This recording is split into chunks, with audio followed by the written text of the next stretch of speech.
So we have here, and I quote, 6 books that change the way we perceive our shared world. They have certainly changed me.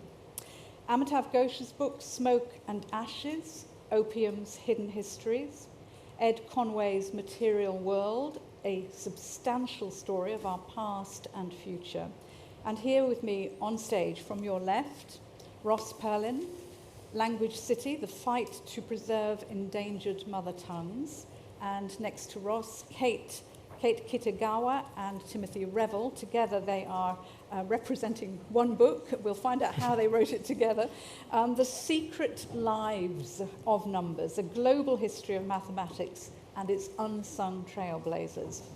And next to Tim, we have Annabel Sowemimo, and very, very pleased to welcome her with her incredible book, Divided: Racism, Medicine, and Why We Need to Decolonise Healthcare. And next to me, Marcy Norton, who has written The Tame and the Wild, People and Animals After 1492. Now, I'd like each of you to briefly talk about yourself and about your book, and then we'll all come together to have a general discussion. I'm going to start with you, Marcy, as you're next to me as well. Now, The Tame and the Wild. Now, this is your second book. You wrote about tobacco and chocolate before. We might have time to talk about that. I'd be very happy to talk about tobacco and chocolate. But this book, The Tame and the Wild, 1492. Now, you're a professor of history, and you've written a history of animals and the role of animals in colonization of the Americas. Is that a good summary? That's a good starting point. Good yeah, start. thank you. Right, now tell us about this book. Why, I know 1492 is etched on everybody's brains, but why is 1492 for you the key date? Well, 1492 is the beginning of European colonization in the Americas, and this is really an exploration of different, what I call modes of interaction that organize how humans relate to other animals, and the profound differences that existed in Amazonia, Caribbean, Mesoamerica, and Europe, and how they transformed each other after 1492. Now, there's a lot of very interesting dissection of language in your book as well, too. You use words like tame and wild. Can you perhaps, first of all, explain the title, Tame and Wild? Well, so one of the core ideas in the book is that the notion that animal domestication and animal agriculture are necessary and inevitable parts of human civilization is not true. And that if we get rid of that idea, other ways of interacting with animals come to light. And one of those ways is the concept of familiarization or taming, which was a pervasive practice in all of the regions that I mentioned, where you would, rather than have domesticated animals, you would take an individual tame animal, I should say, an individual wild animal, maybe from a species that in another context you would happily consume as food, and then you would tame that animal to become what we might call a companion animal or a kin. And so hence the tame and the wild. So decentering domestication, but rather putting these taming practices at the center. Now, the other, as I say, you dissect language as part of this history so that we see, inevitably, that you want us to see things differently. And other words that you're very careful about the use of words like primitive and inferior, and entanglement of cultures is something you prefer to the superiority of one culture over another. So you're trying to train us as well in thinking differently about the role of animals, particularly. Yes. Well, the idea that, again, domestication is a sign of advancement is something that colonizers themselves were very committed to. And so when they would describe indigenous communities in the Amazon who didn't have domestication, or peoples in Mesoamerica who did, but not as many animals, that would be one of the ways that they would justify colonization. And that has actually fed itself in insidious, but often in very subtle ways, into modern scholarship. You can see it in, Guns, Germs, and Steel as an example of that. So to sort of understand that that's an ideology rather than a fact, I think allows us to see things that we couldn't otherwise see. And, as I said, the familiarization just being one of them, which is important not only in its own right, but it also helps explain how Native people responded to introduced species, but also it influenced European society. And so I end by looking at the origins of the modern pet and even natural sciences as being partly related to the entanglement of these different modes of interaction. I mean, this book is not just for pet lovers, by the way. It really is an extraordinary book. It will change your mind, as will all these books. But why did you write it? I mean, you moved from, I know you're a professor of history. It's inevitable that you're interested in history, but why the history of animals in particular? So there's two answers to that. And one of them had to do with an encounter in reading sources for my first book when I was finishing the work on tobacco and chocolate. And I was reading a very well-known source, a chronicler of early colonization in the Greater Caribbean. And he described this thing where a native man had, on the island of what they called Hispaniola, today the Dominican Republic, had escaped Spanish servitude, maybe as a slave, maybe in the encomienda system, and was living in a sort of wilderness area. And he had adopted 3 pigs. Pigs are introduced species that Europeans had brought over. These were feral pigs. And he had taught these pigs how to hunt other pigs. And he had trained them in the fashion of the European hunting system. So one of them was he was sort of the hound pig, like sniffing, and the other one was more of the like catch pig, and then the third was sort of helpful. And so one day and they would hunt other pigs, and he would like forage for roots and things when they didn't have other pigs, and he would barbecue the pigs and not eat his pigs. So the story ends badly. Some Spanish soldiers appear, they kill the pigs. The man is utterly bereft because they were his companions, and he describes this, deep relationship that they had. So when I read this, I thought, what is going on? And basically this, did that happen? Could have it had happened? And so by discovering this, world of taming, I was like, oh yeah, sure, it absolutely could have happened, because not, manatees were tamed, deer were tamed, parrots, monkeys, fish. So of course, why not tame pigs? So that was part of the reason I wrote the book, was to try to understand this.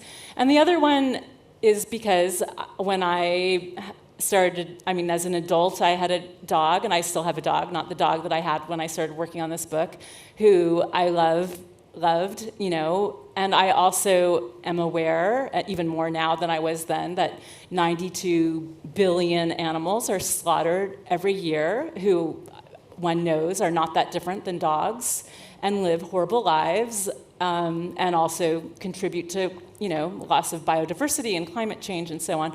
So that paradox that I think many of us are aware of made me want to, when I am confronted with something in my life, I go to history to understand it. So thank you so much, Marcy. Brilliant book. Annabel Sowemimo, Divided, it says it basically in the title. The wonderful thing about the subtitles, it basically tells you what the books are about, which is so useful with non-fiction. You can't really do it with fiction, but there you go. With non-fiction, you've got Divided, Racism, Medicine, and Why We Need to Decolonise Healthcare. It says it all in the title, but this is your first book.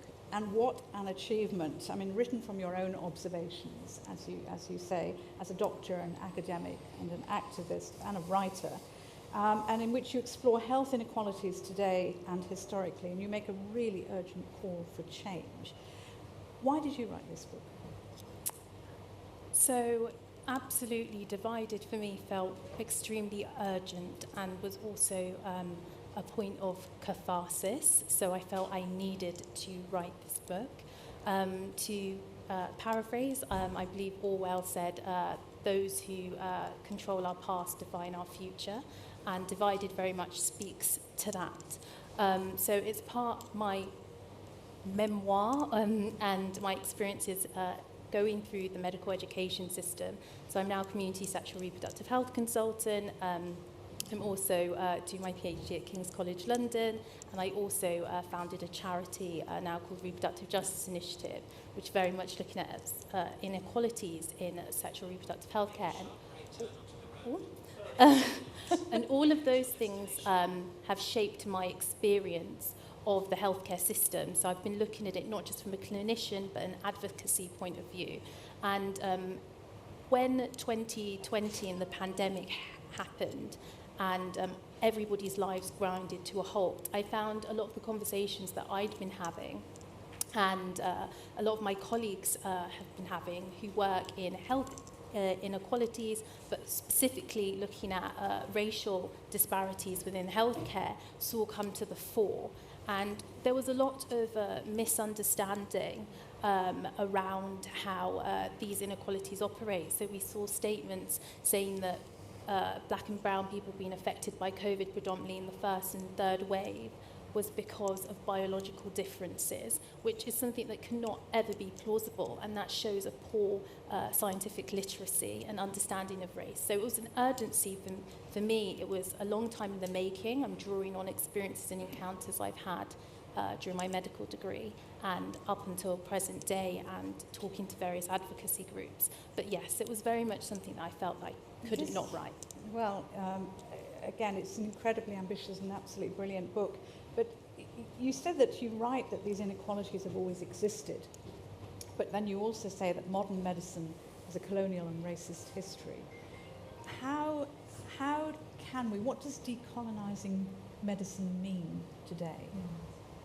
Yeah, I think decolonising is a word that has been around for a very long time and used by historians to look at the changes in society in the post-colonial period, and it's very much taken on a different meaning within the last kind of few years, particularly within activism, and that then translating into academic spaces for people to reflect a lot more on how our modes of thinking are shaped by the past and how our institutions have been shaped by the past. So for myself, it's really about interrogating some of what we think that we know. And when it comes to race science and medical racism, for example, even the way that we're taught, and I'm taught to structure my understanding into these neat racial categories, which are in Divided, I go into how they derived through Enlightenment thinking, how there was a point in time that they came into being through the work of individuals like Carl Linnaeus and putting forward these ideas. And we still keep doing the same things again and again, even though it's almost like a madness. So I'll just use one example quickly, if I may. On the spirometer, which we use to measure lung function, there's a race correction, which we're taught to correct, and historically derived in the US, taught that black people have a higher lung function than white people. That's all bound up with insurance and social reasons. But we still correct for race on the spirometer today, and that can be overestimating people's lung function, so people aren't getting on transplant lists, aren't getting medication early, timely. And as we know, people can't fit into these neat categories. They don't fit into these neat categories, and it's still being very detrimental to people's health. You were very careful in this book not just to base it on your own observations. There are so many important academic points, but you also spoke to lots of people. How did people react? Did your book change in the writing, or was it pretty much as you set out to write it? What was your goal, and how did people react to what you wanted to do?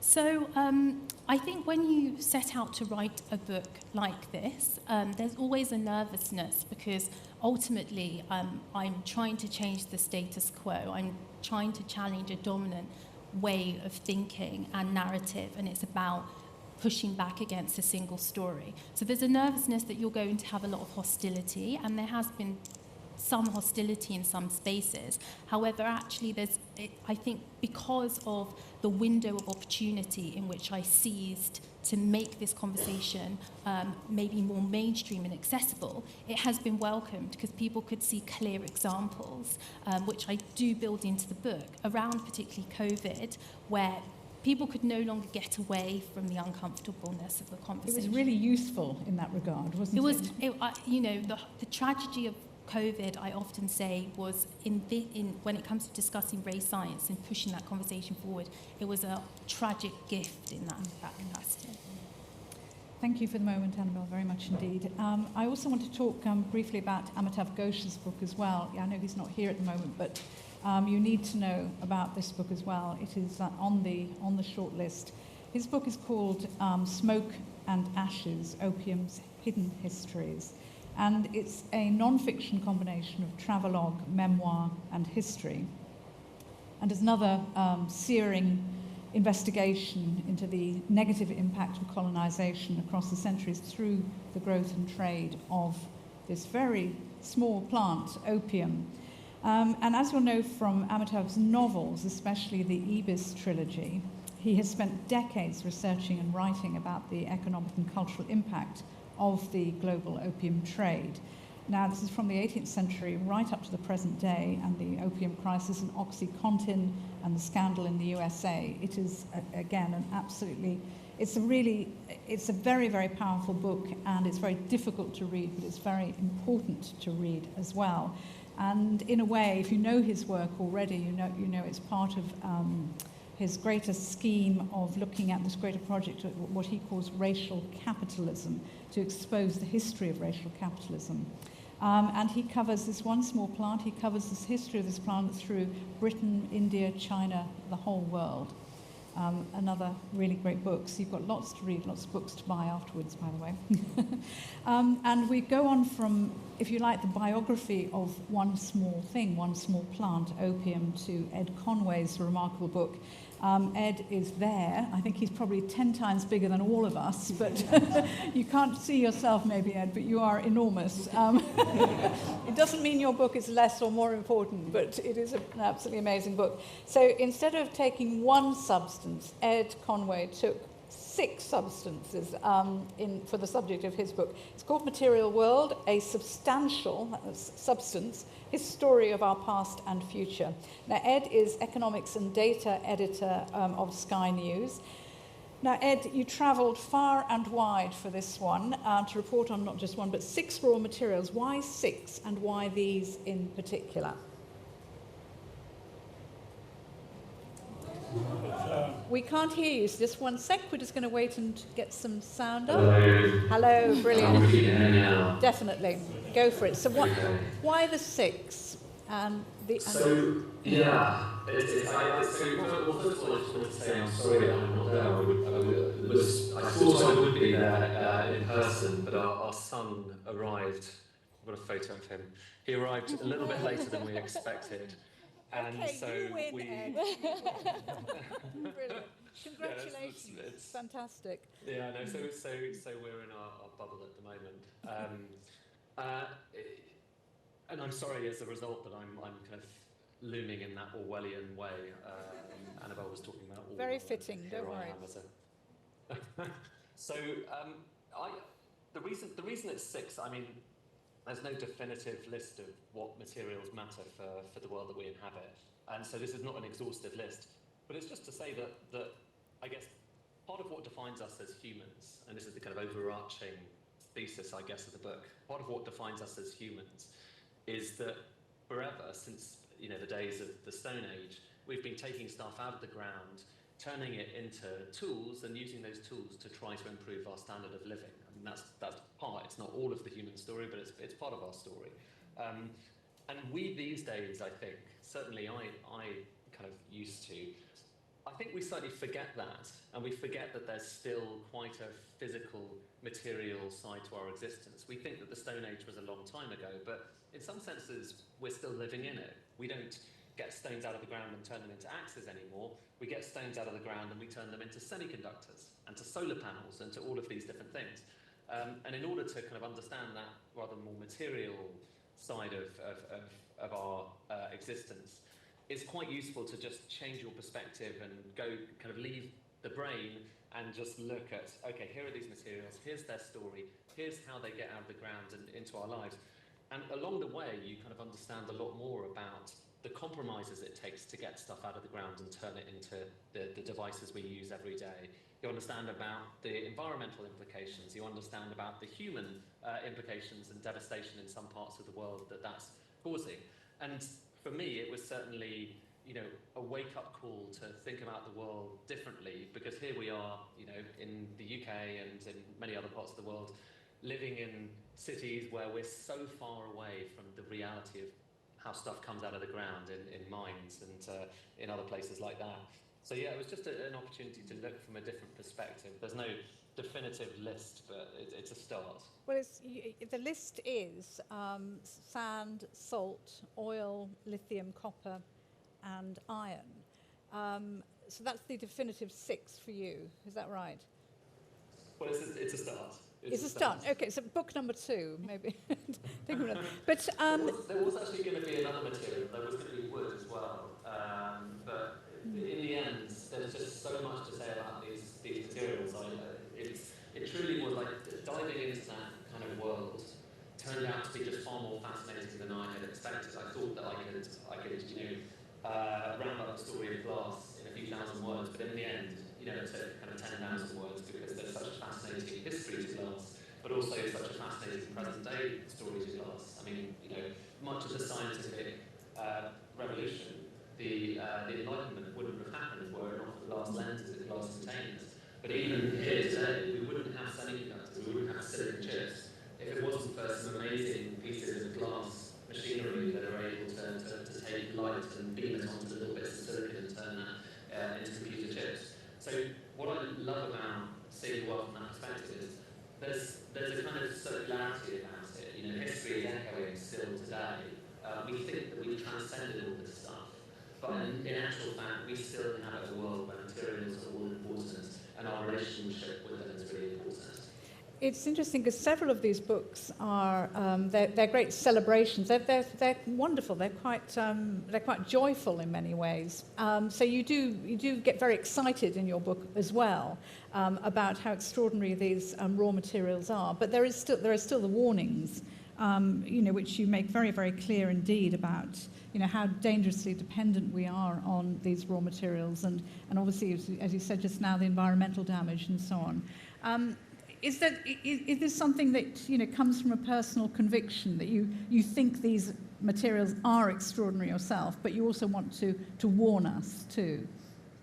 Well, I didn't set out to write a book that is in part an environmental book, because I think it is in part an environmental book as well as economics and about science and all of these other things. I mean, actually, as Julie was saying at the start, what's so wonderful about your award is just the breadth of it, and I'm kind of so flattered to be included amongst such a fascinating range of different books. It's just it's brilliant, really. But once you start kind of delving down and seeing the world from the perspective of, okay, so what's the pathway of getting a lump of rock out of the ground and turning it into, say, a solar panel? Once you're looking from that perspective, a lot of things surprise you. It certainly surprised me. I didn't know that in order to take a chunk of rock out of the ground and begin to turn that into a solar panel or a silicon chip, it's the same process. You need to put it into a furnace and burn it alongside coal and wood chips. Coal is a big part of that. I didn't realise it involved so much energy and so much carbon emissions for something that's supposedly so clean.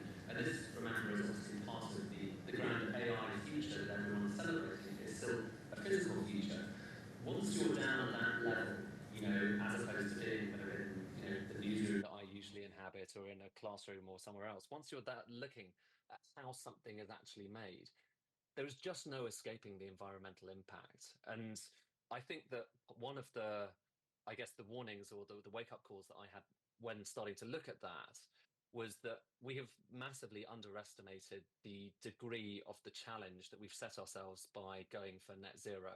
It's an incredibly important, laudable challenge, but I don't think we realise just how big of a deal it is, because we need to reimagine a lot of the building blocks of how we feed ourselves, how we make everything, basically. And I hadn't really appreciated this. I'd thought about the climate and environmental challenges we're facing from a traditionally economic perspective. You think about carbon taxes, you think about incentives, you think about all those things. But when you get down there and think, okay, if we're going to survive in the future, we need we need fertilizer to feed the planet, for instance. And in order to get that fertilizer, you're talking about a big industrial process that uses a lot of natural gas. I didn't really know that. And so all sorts of things at every new corner surprised me and slightly shocked me.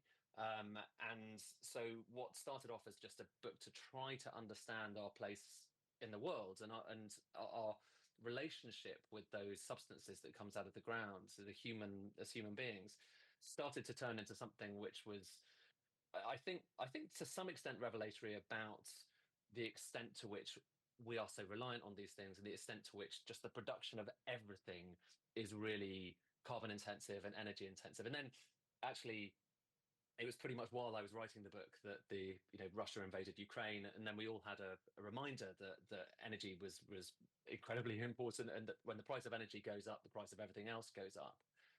So yeah, I kind of can't decide the extent to which I end up in that pessimistic phase or in that wondrous phase, because there's a lot of wonder too. I guess it's a bit of both, and that's probably the humankind's kind of lot in this world. I'm amazed actually at how short these books are compared with what's in them. They've obviously condensed them down enormously. Now, welcome back to Kate and Tim. Kate Kitagawa and Timothy Revell, and they wrote together another exceptional book, The Secret Lives of Numbers: A Global History of Mathematics and Its Unsung Trailblazers. So we have more unsung trailblazers, which is another theme that many of you have in common here. Now, you're both based in the US, is that right? Japan and the US for UK? I'm based in Tokyo. I'm based in London. And you're based in London. Actually, when we started, we were both based in the UK. So that was and then quite I went useful. to the US, Kate went to Japan. Yes. So who wrote what then? I mean, you're the mathematician, you're the journalist, so... The time difference works so well that it's a daytime here, it's a night. So we slept and then just, exchanging the files and... A 24/7 operation. 24/7 operation. So. How long did it take to write the book? About 12 months. Yes, that's right. Yeah. So was that 12 months each? Parallel working. Anyway, let's talk about the book, because so Kate is a mathematical historian and Tim is a journalist, and so, sorry, a bit of an echo there. And basically this book is about how maths shapes the world. And I think you can all claim in all your own areas how animals shape the world, how, and obviously raw materials and so on and so forth. But this is a story of so many things again, and it's also saying that maths is part of this story of the humanities and sciences and deserves to be central place. So tell us what your motivation was for writing this book, and why is it called The Secret Lives of Numbers? Right.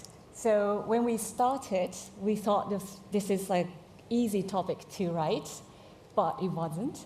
So the cases was really, so when we start talking, obvious thing is to talk about numbers. But then numbers are not just one, numbers are just one sort of mathematics. And there are many other things, in life that relates to mathematics.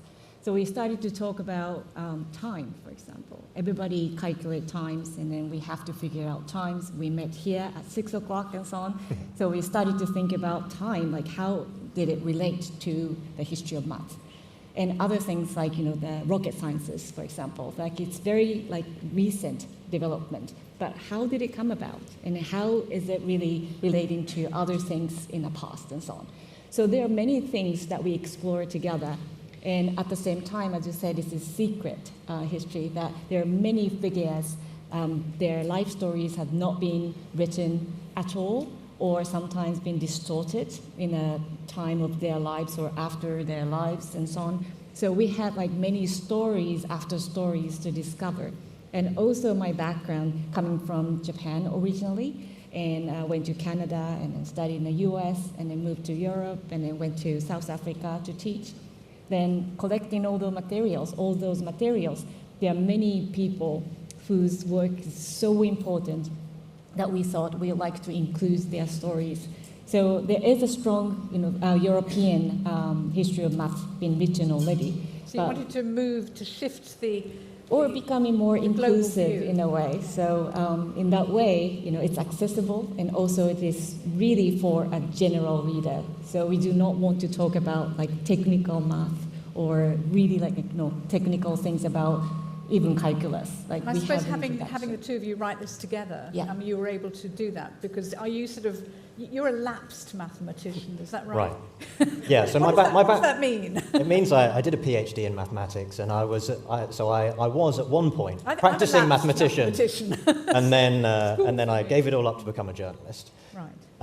And yeah, I would say this kind of secret component of it. Kate and I initially set out to write quite a straight history of mathematics. And the more we uncovered, the more we discovered the history of mathematics is not what we thought it was. So often we center the story of mathematics as the ancient Greeks a few thousand years ago wrote down everything you need to know, and then that's the mathematics we study today. And that's just not the picture at all.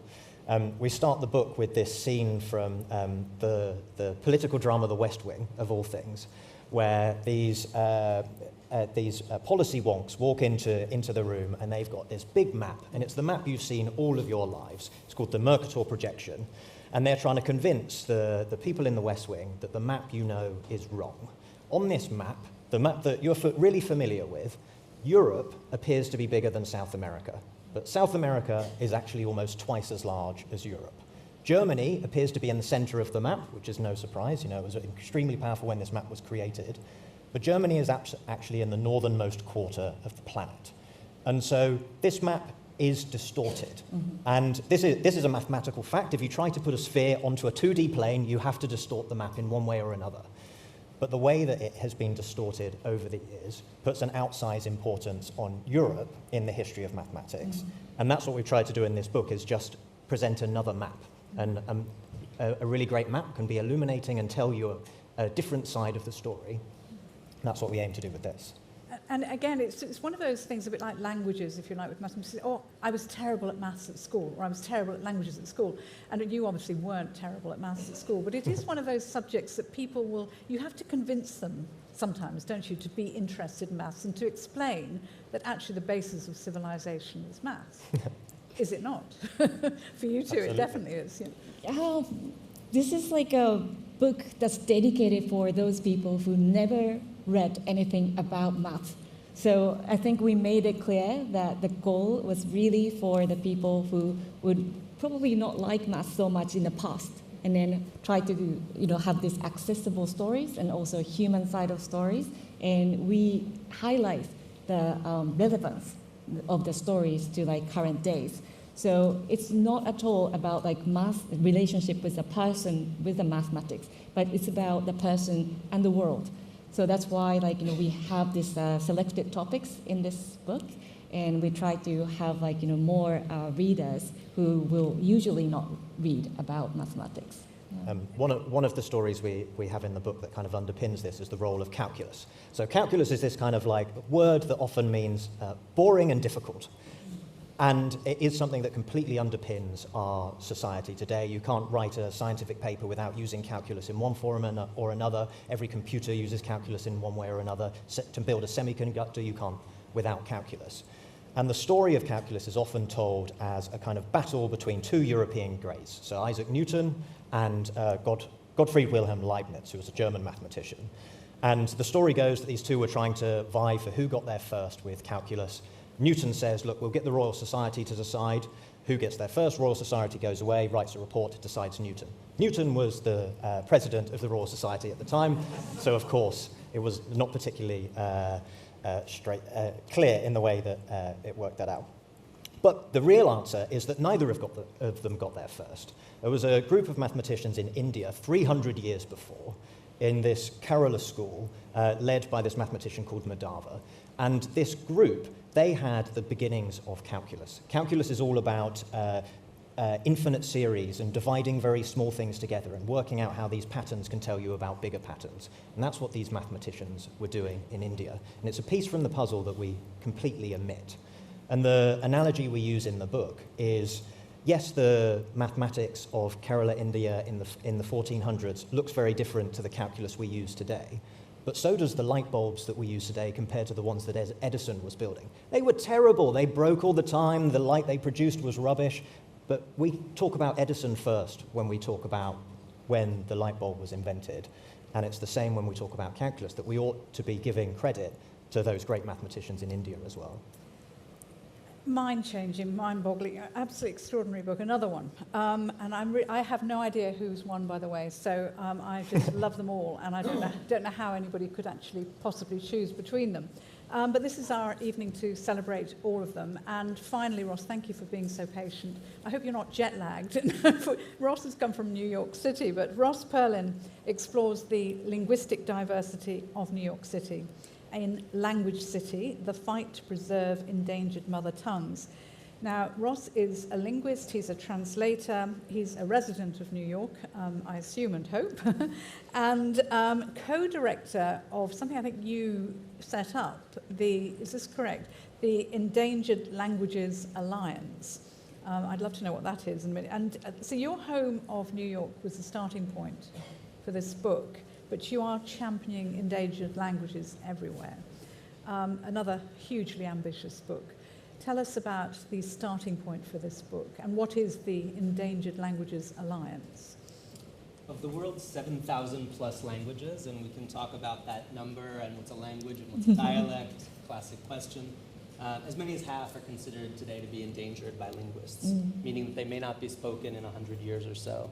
And that's precisely the group of languages which are least documented. For something like 2,000 languages, we have at most a word list, not even a full dictionary, but just a list of words with maybe a very basic gloss. Only about 5% of the world's languages are on the internet in any meaningful sense. Even the most wonderful and extraordinary libraries and museums and universities have actually no representation of most of the world's languages. And yet, speakers of endangered, minority, and indigenous languages are increasingly all around us. They're on the move. They're in cities like New York and just as much London.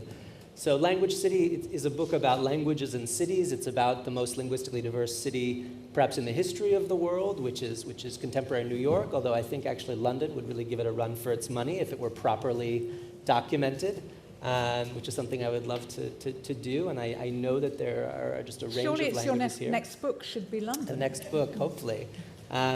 Well, to some extent, this work began in a combination of China and London. China, where I, 20 years ago, first met the linguist Sun Hongkai, who just passed away, who had devoted his life for 50 years to documenting the 300 plus languages of China. And I became involved in that work there in southwest China, the most linguistically diverse part of the country, which is in the eastern Himalaya, and then began to sort of work on languages of that family. Returned home to New York, where the Endangered Language Alliance had just been established actually by others, my colleague Daniel Kaufman, as well as a group of linguists, language activists, and just ordinary New Yorkers who had realized that this sort of paradoxical moment or opportunity where so much of the world's linguistic diversity was endangered, and yet speakers were here, migration and urbanization, which in many ways are part of the set of forces that are endangering languages, were also bringing opportunities for linguists and language activists and speakers to all connect, that there was something that could be done, and that urban linguistic diversity was something we had to focus on, and that actually, the languages of the world, the smaller languages, the many languages with just one or a handful of speakers today, for a variety of reasons,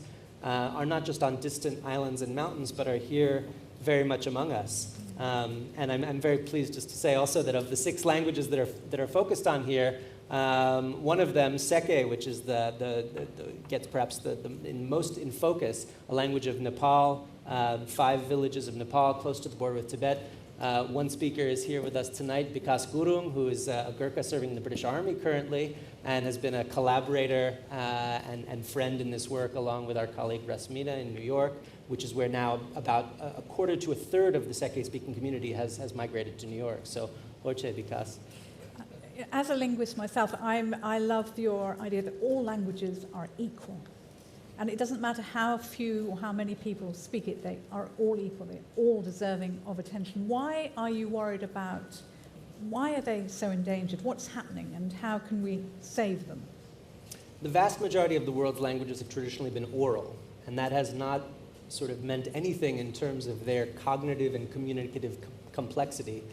While we often sort of associate writing and large vocabularies for modern technical items, those things can always be coined. And in terms of grammar, in terms of the nuts and bolts of how languages work, they're equally capable of expressing really anything about the human experience that the speakers need to express. Multilingualism has also been a fact of life across the world for as long as we know. It's been the norm. Monolingualism is a real kind of historical exception of the kind that you often see among Anglophones in the US or in the UK. No names mentioned. No names mentioned, but yes. Nonetheless, I mean, the art, wisdom, and knowledge. What are the dangers of monolingualism, though? The dangers of limited perspective, the dangers of the loss of all the knowledge, wisdom, and art that is in the languages of the world, which is both deeply local knowledge about places, bound to those places, but it's also the knowledge that we all need in order to live. It's the literary, scientific, and wisdom material as well that is in the languages. And languages are not disappearing just sort of their own accord either. This is very much they're being hounded out of existence. It's a set of forces. The 200 or so nation states, which the 7,000 languages are being squeezed into, the policies of those nations, of colonial systems, of empires, of capitalism, of all of these forces that are pressuring people to do a deeply unnatural thing, which is to give up their own mother tongue, to not pass it on to the next generation. I mean, you talk about language also as being necessary. It's the history of communication and cognition as well. And all of us who speak languages, all of us, in some way, we know that it's good for your brain to speak languages. I wonder, how many languages do you speak, and what has it done to your brain? Is this a personal pursuit for you? I think, as Rosie knows, the first line of the book is "Don't ask a linguist how many languages they speak." If you tell me, I'll tell you. Brilliantly put me on the spot. It's easy to blurt out a number.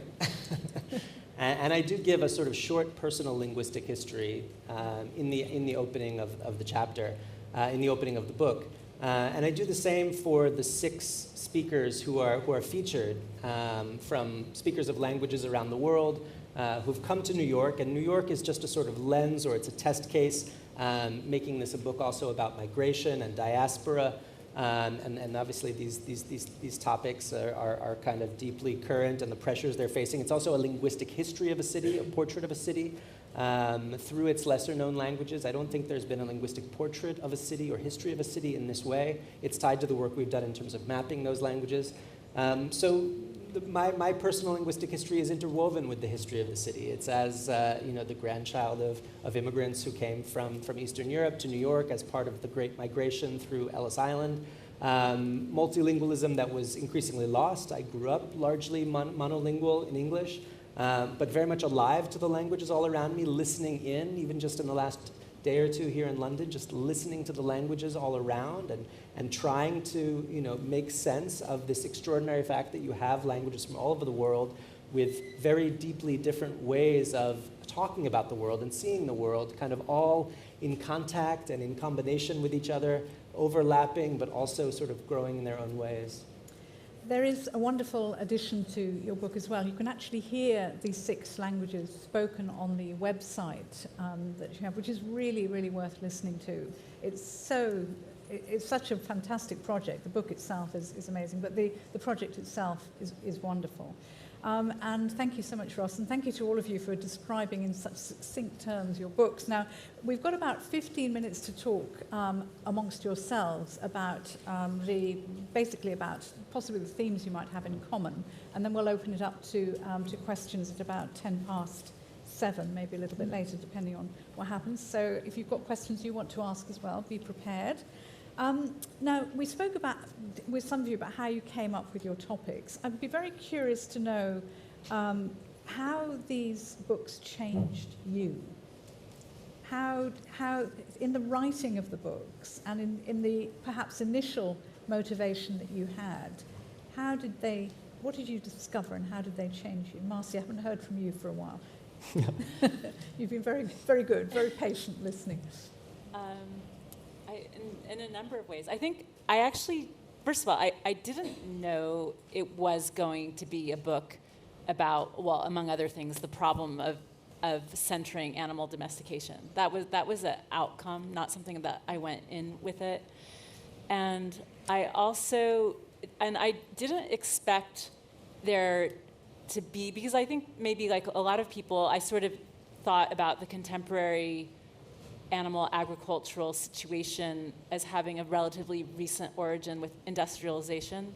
So I didn't expect to find, for instance, in the 15th century, the separation of the slaughterhouse from the butcher. And so people getting more removed from the animal who's dying and the flesh that they're eating happening so early, or that the sort of objectification processes behind that make, animal agriculture process that I think actually precedes capitalism. Things like objectification and alienation that we associate with perhaps capitalism has an even deeper root. So those were some of the things that, that's, I guess, changed me in the sense of the longevity. I think it also, in a more, happy note, to go valorized my relationship with my dog. Since in the United States, the sort of... You mean you love it more? Well, no, not love it more, but, the childless cat lady, trope of which was, J.D. Vance trying to use that for all kinds of reasons. And then actually he overcorrected by demonizing Haitians for not loving animals enough, allegedly and incorrectly, saying that Haitian immigrants were eating dogs and cats. So I see that as his realizing, oh, no, don't go after people and their, relationships with their pets. That's going to not, win many fans, but instead then trying to say, oh, let's demonize this group, which is actually, when you think about, so just a little historical note, but a lot of indigenous groups in the Caribbean and Amazonia, for them, the act of feeding another animal means you don't eat the animal. That's the act of making kin. And so encountering European livestock husbandry, where the essence of it is to feed an animal in order to eat it, was utterly repulsive, So I'd say, which makes sense. So I would say that has influenced me as well, the encounter with these different ways of thinking about animals, in both making me sort of enjoy my affective bonds with my beloved animals, and then also, sort of seeing the weirdness. Sort of what I try to do is, to borrow a phrase, provincialize, animal agriculture, to see it as an odd thing and denature it. And I think, that's an argument of the book, but that affected me too personally. And also, you're very clear about calling them sort of the tame and the wild, if you like, the humans and the non-humans, and everybody's equal, everything's equal in your term. Ghana's anthropocentrism. Yeah. Though I should say, I think some of, I engage too with, long traditions within Europe of thinking about animals. Something I haven't mentioned yet is I talk a lot about hunting as well. And so something very early on in the research was looking at European and English. Actually, I started with English hunting treatises because I had a fellowship at the Folgers Shakespeare Library. And I was so struck, in some ways it's obvious, but I was reading animal husbandry treatises from the 16th and 17th century and hunting ones. And in the hunting ones, all of the animals, both the dogs, the horses, and the prey animals, were very much subjects, fellow creatures with thoughts and emotion and feeling. And so the idea, I think, sometimes when people talk about anthropocentrism, I think it's inaccurate, because I think in Europe as well, I don't think people were anthropocentric as much as objectified certain kinds of animals and really cherished and regarded as subjects other kinds of animals. So I sort of moved a little bit away from that paradigm. Annabel, when I ask about the motivation and how a book changes someone, because of course inevitably it does, not just you're exhausted at the end of it, I should say, but and I know you've got a new baby as well, so you and Ed will have words, I'm sure, exchange some good words. But to be able to, how did it change you, this book? And were you driven also by anger or a sense of injustice or just pure science? What was going on for you? All of the above, but Divided is a deeply personal book, and I left nothing. You said it was a memoir partly. Yeah, as well. and I did, everything was tabled, and it's very intertwined with my family story. So there are pictures in there of my grandma in her nursing auxiliary uniform when she migrated here from Nigeria in the 1950s. I talk about my dad training as a doctor at the University of Ibadan, which was based on University College London, where I studied. And it was also about discovering my family's history, because as somebody of British Nigerian heritage that was born here, there was lots that wasn't explained or taught to me, and I couldn't fully really understand myself. And although I penned it in a 2-year period, this was years in the making. I remember discovering a book whilst I was at UCL integrating with medical anthropology. I happened to be in that section of the library, and I was just looking at the shelves instead of doing my work, as I often did. And I stumbled upon a book about the Yoruba community in Lagos, and I remember pouring through it and looking at my family's history. And my family's had very deep ties to the UK for generations. One of my great-grandfathers was a colonial doctor.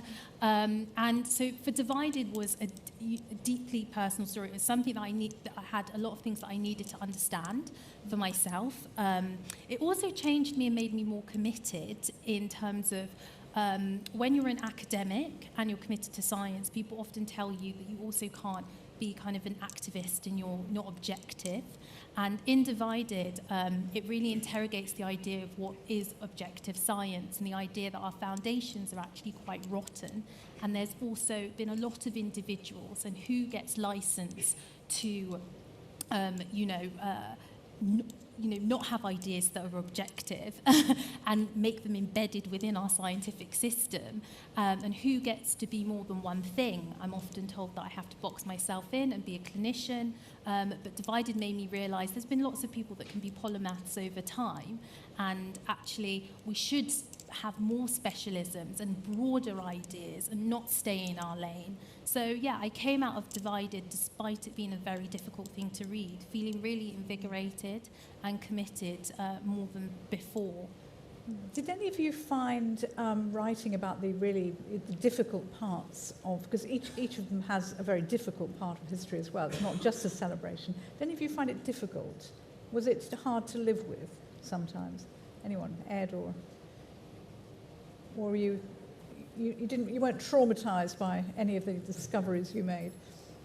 I think for us it wasn't that traumatic. By comparison, we were mostly finding that there were these people who history has not had its lens on, and our job was to shine some light on them. But I should think actually. I mean, I was thinking of Amitav Ghosh's book, which is it's quite a tough read. A lot about addiction and all kinds of appalling labour practices and so on.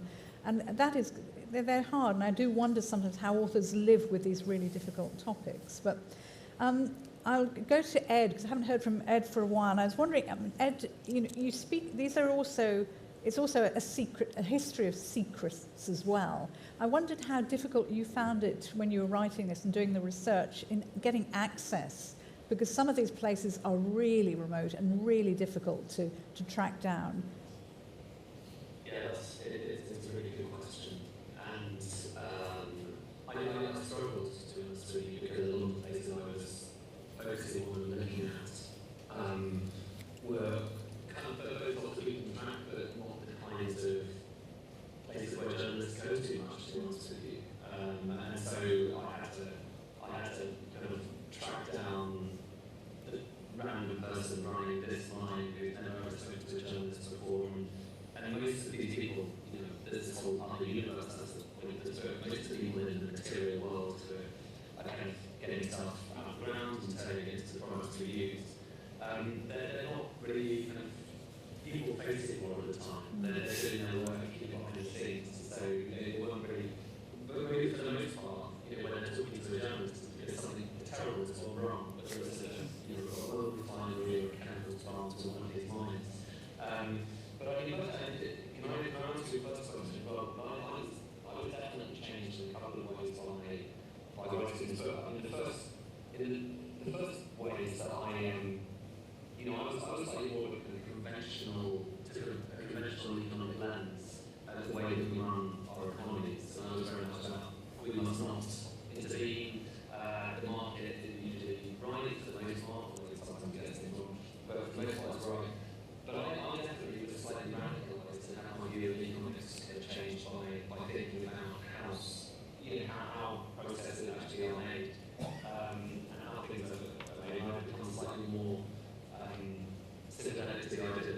form of industrial strategy in this country, but also on a less academic basis.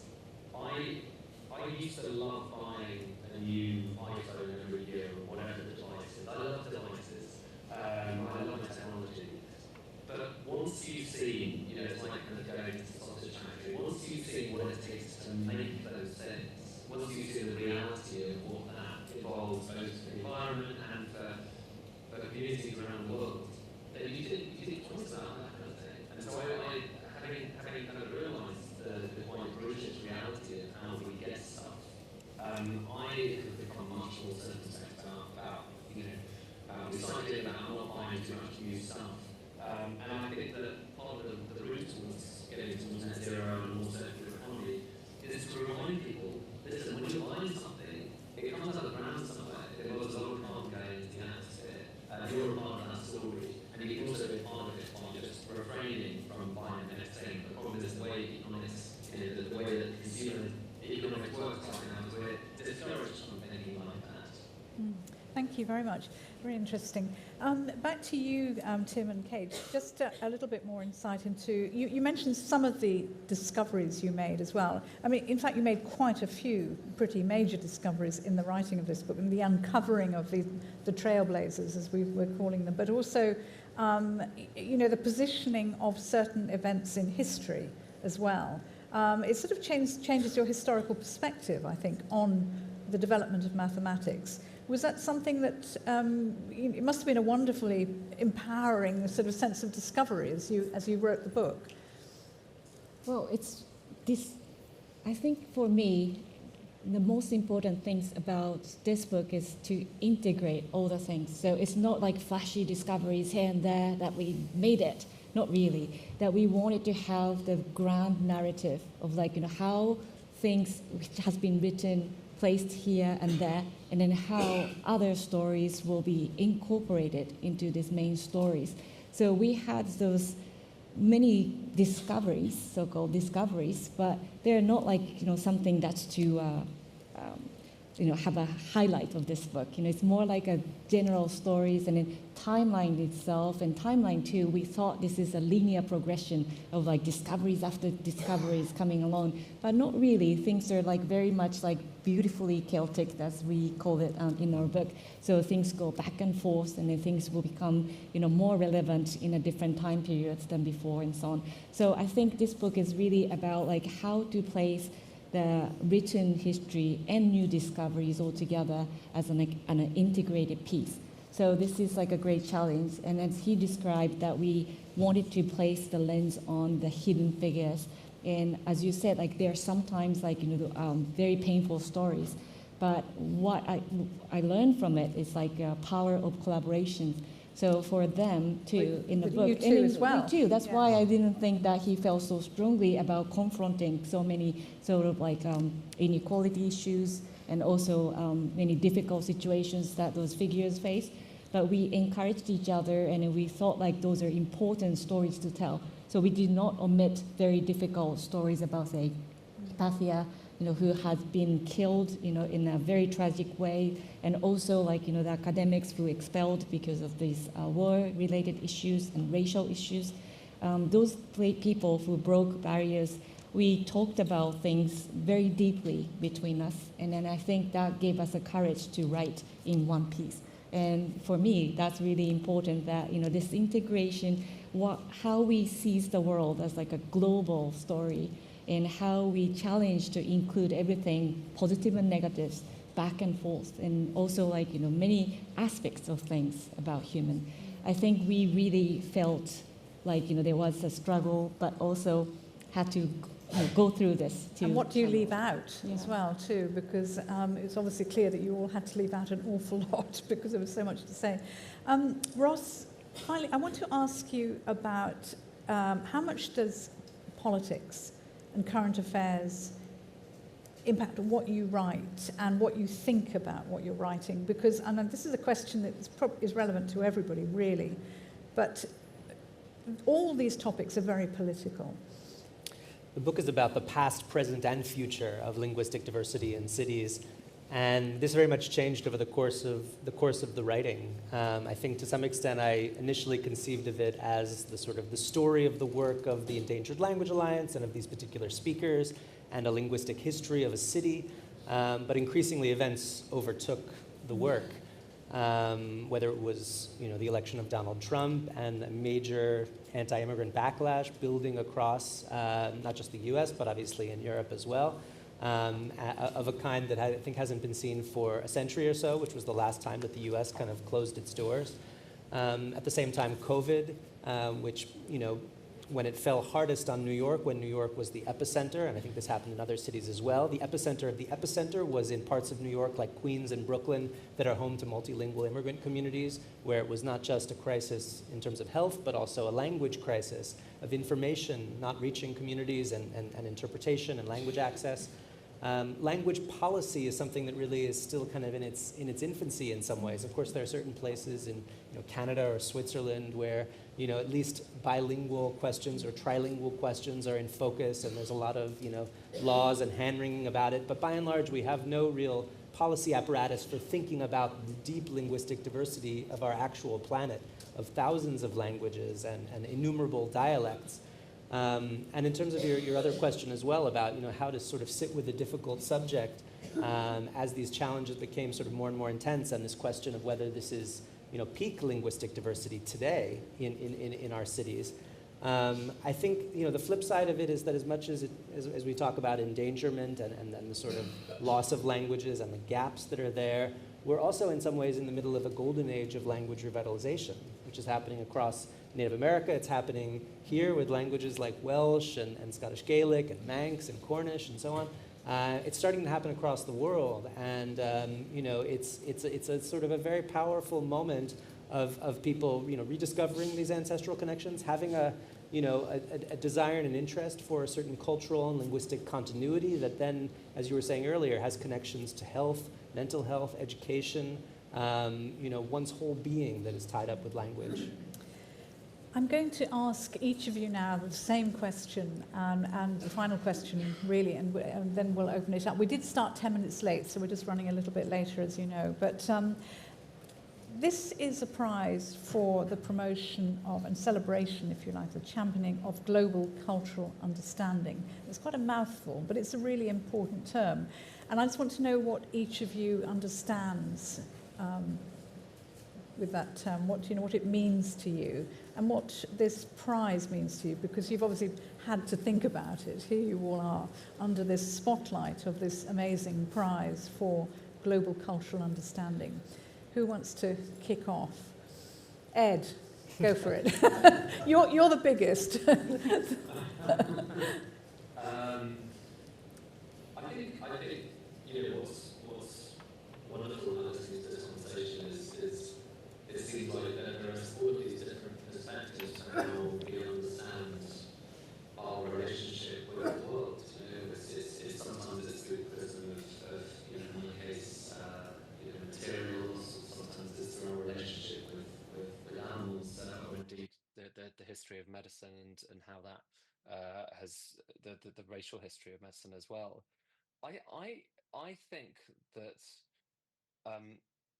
and this comes back to what I see as the British Academy's role. I mean, if we want to have a better understanding of us as a species and our culture and our civilization, sometimes we just have to look from unfamiliar angles, and I think a lot of the time we just kind of settle into a complacency and settle into a lack of curiosity about what our world actually is. And we take for granted the stuff that, to be honest with you, sometimes you hear on the news and sometimes you hear from the conventional wisdom.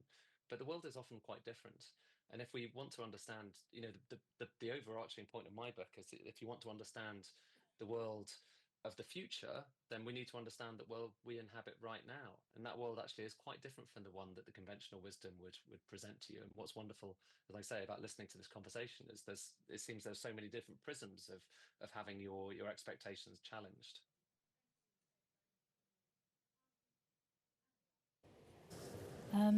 So I, unsurprisingly, am very committed to action, and action on this issue of health inequalities, particularly racial injustice. And for myself, I very much felt that people feel they cannot take action when it comes to these issues because of a lack of knowledge, particularly in this area.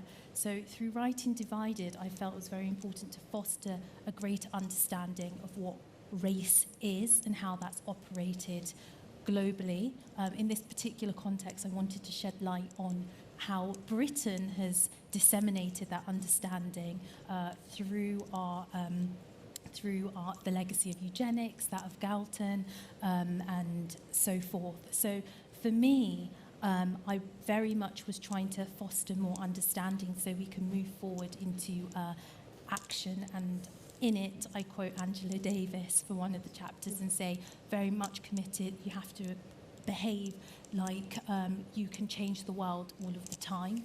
And that really goes to the heart of kind of what I was trying to do. Thank you so much. Ross, I'm going to change the order just for the last question. What about you? I alluded to the sort of difference between language and dialects earlier that is sometimes debated, and there's a political definition of that, which is that, you know, as it's been said, a language is a dialect with an army and a navy. But the linguistic definition is about mutual intelligibility, the idea, you know, of whether two people speaking in their normal, natural way can understand each other. If so, we're talking about sort of two varieties or dialects of the same language. And if they can't understand each other, we're talking about sort of two different languages. So I see language as central to concepts of understanding. I think the idea of this prize devoted to global cultural understanding is a unique and powerful one. Of course, just because we speak the same language doesn't mean we can really understand each other, right? Understanding has so many different dimensions. But if we don't grapple with linguistic diversity, if we don't grapple with the languages all around us, not just grapple with, but enjoy and celebrate and get a sense of, even if it's just a single word or a sense or an understanding or a knowledge of what languages are built from, I think then, you know, without that, it's hopeless, this question of understanding each other. People often ask me about untranslatable words that can't pass across the understanding of different speakers. I think in some sense there's not really such a thing, because people can be multilingual, people can learn other languages, as difficult as it may be at different ages. And translation, of course, can require an entire book for an entire term. But unless we sort of make the effort to, you know, converge our understandings and our linguistic backgrounds while being grounded in them, while knowing sort of what we're coming from linguistically and knowing, you know, the sort of the depths and riches of individual languages, you know, without that sense, there is no hope of understanding. Thank you so much. Kate and Yes. Tim, you can do a couple of sentences each. Sure, can I go first then? Yeah, we'll alternate. Yeah. See how it goes. So, Is this your first time you've done a double act? Or almost, yeah, we live in different countries now, so we do not do this often in person. So sometimes, like, one speaks at the venue, and then somebody, like Ed, we've just been projected in a screen and so on. So it's really nice to have, like, both of us together. you've passed the test. Right, passed the test. So for me, I mean, global understandings, there are many ways to go, as you know, but from this book, I'm seeing the global understanding from the space. In a way, like, you know, global understanding, it's not because I'm covering Asia, we are covering, like, you know, other parts of the world, and then, you know, get the grand narrative all together, but the perspective from somewhere to see the Earth as, like, one entity. Like, that kind of perspective, at the end of the day, I think it will help to understand the people, understand the problems, and understand the future as well. So I think, you know, the message or some kind of, insight that we can put through this book is about... Aerospace is your That's other right. specialism, isn't it? Too? That's Yes. right. So that's, Generally do see things from space. right. So Very, seeing very it from a useful. different sort of, like, angle, really, and from space is something that I would like to push forward. And, Yeah, in terms of what we want to happen, I mean, the history of mathematics has so often been presented as this one kind of story, and it's way more interesting than that. It's way more diverse than that. It's way more chaotic than that. The ideas spring up over here, then they disappear, then they spring up somewhere else, and you can't always tell the connection between them. And this is one history of mathematics. There are many histories of mathematics, and our hope is this is the first to inspire many more that take This this is your kind of history lens. of mathematics. This is our history And of it's mathematics. absolutely brilliant. Thank you so much. Marcy, the final word to you, or the final word in this section of the event. Yeah, so I think my answer to this is informed by the challenges that I had in writing this book. One of the challenges was that I was trying to sort of give equal space and thought to three different culture areas: Europe, Amazonia, Caribbean, and Mesoamerica. But the nature of the sources for each of these areas was wildly different. So, in the case of Europe, you could say there was an issue of kind of over-representation, like literally too many sources. Like, how was I going to get this into one amount?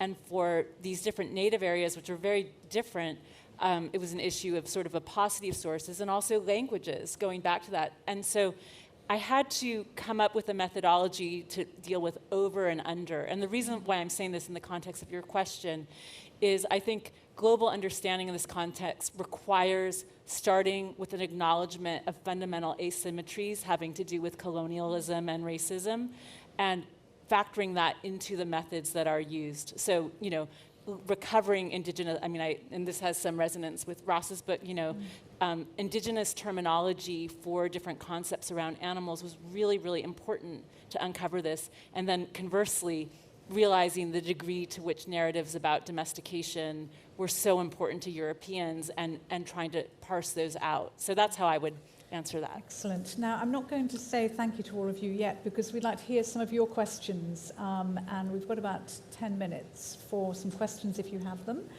We have microphones, and also if you are tuning in remotely, there's a gentleman down here, then we'd love to hear your questions as well. Somebody will read them out. Thank you. Yes. It's working, definitely. Is it okay? Yeah. Just a question to all the authors. They may not have time, all of them, to answer. No, it, no, so- okay. So just a question to the authors to respond as appropriate. Since you started to write your book, or since recent developments that you've referred to, like COVID or other circumstances that changed interaction on various dimensions, have you changed your eating habits? No, that's a good In other question. words, the kind of I'm going to ask Marcy vegan that because versus, it's an obvious question for animal Marcy, I think. question, but also some things require more fertilizer and carbon, and it's cheaper to kill a goat than Well, because the goat can thank feed you. I'm going to stop you now, but thank you. Yeah. Very, very good question. Marcy, I will ask you that Yeah. question. So I've become increasingly avoidant of animals, but I'm not a vegan. I mean, and my politics around this is that if everyone would eat less animals, we would be a lot better. So I eat less, I consume less. I do think thinking about where things come from. I mean, because part This of is a good question for Ed so as it's sort of well. similar to Ed in the sense of trying to undo the work of objectification and alienation, and so being a conscious consumer in all of the elements, because, big ag is a problem with vegetable materials as well. So I'd say for me, it has made me a more conscious consumer in every, but I'm not, I have huge, I think we should be vegans. I think we should, but I think politically, it's more useful to get everyone to eat less meat. To take that sort of animal-centered. Ed, you've said a little bit about that, and have you made any major changes in your life? Well, so I haven't been up in yet, I'm afraid. But actually, for me, the thing I've been thinking about all sorts of different impacts, footprints that we humans have on the world.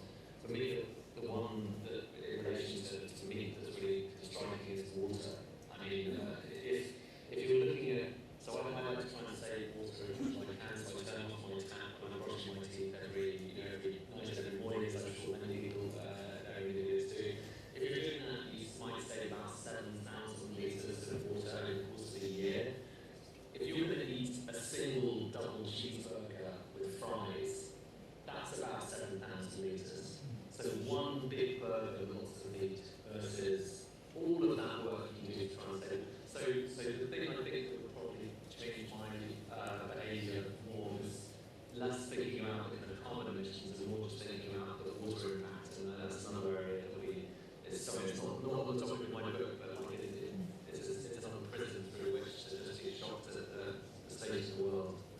Thank you very much indeed. I don't think it's a question that might...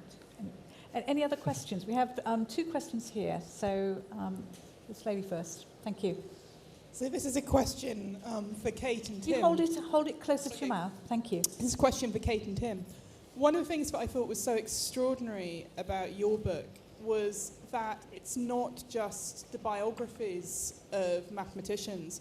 You actually go into trying to explain the maths of it and succeed brilliantly, because as somebody with no knowledge of maths, I was able to follow it and really enjoy it. Could you say something about that process of how on earth you were able to sort of explain these things in such a way that I, who stopped maths at GCSE, could follow it? Did you all hear that question? Brilliant question. Thank you very much. So, yes, how did you do that? I guess we thought about it a lot. Yeah. And one of the ways we explained calculus was cake baked a cake, which features in the book. And Mother's Day cake. And we tried to make it really accessible. So the thing about calculus is that it's all about cutting big problems and making them into small problems, just like the way you eat a cake. And the example we give is that if you cut a kind of circular cake, you're now going to see said cake. If you cut that cake in such a way that you alternate the slices so that the kind of points are going up and then down, you end up with a thing that looks a bit like a parallelogram.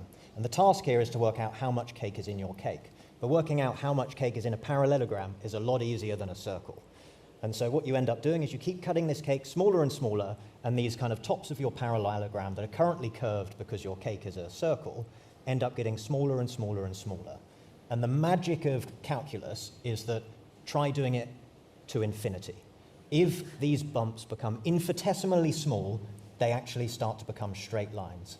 And then you can work out how much cake is in your cake using this method. But the amazing thing is that, you know, what pops out is the formula of a circle. It's pi r squared, and then the height of your cake is the volume of your cake.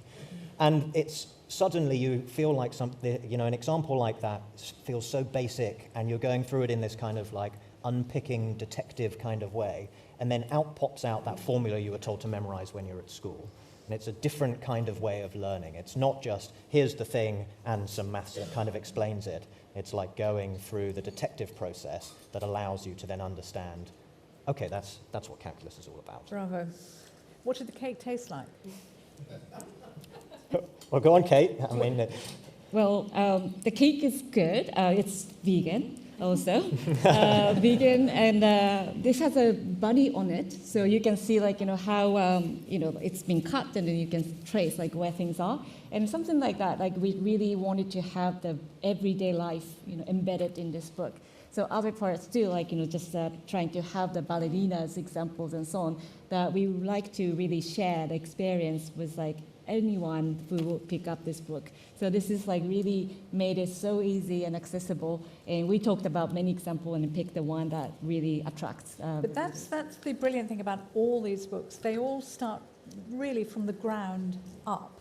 So we're not looking from the top down. You all start with the smaller stories, with the small plants and the wider connotations. They're all, for that reason, also very brilliant. There was a question here at the back.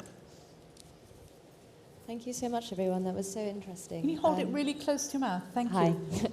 I was just wondering what you were all reading right now, or enjoying reading, finding interesting yourselves to be exploring. What are you all reading at the moment? Hopefully each other's books, but that would be the right answer. Annabel, what are you reading at the moment? So as you mentioned briefly, I have a 4-month-old now, and in the middle of my book, I found out I was pregnant. Very welcome news, but it's my first baby, and it radically kind of shifts your worldview, as many people would know. And I'm reading a lot about motherhood, and the politics of mothering and all that entails, and pregnancy and birthing, and one book I'm reading at the moment is Mother State, which is a phenomenal book about the history of motherhood within a British context, and looking at mothers in the workplace and in the home. So yeah, a lot about mothering. I'm not going to ask each of you that question, if that's okay, because I do want to find out whether there are any other questions. Have we got any other questions coming in from online? Or we're okay. Okay. So sorry. Do go ahead. Anybody else reading something really interesting at the moment, even if it's just a magazine? Well, I'd be remiss to say I've been reading New Scientist, where I work. Absolutely fantastic. If you like any of the ideas here, I can talk about subscriptions afterwards. Bravo. We also compiled a list, all together, recommended books by the London Review Books. So on the website that we have recommendations, what we are reading and so on. And for me too, I'm reading something about Chopin's piano.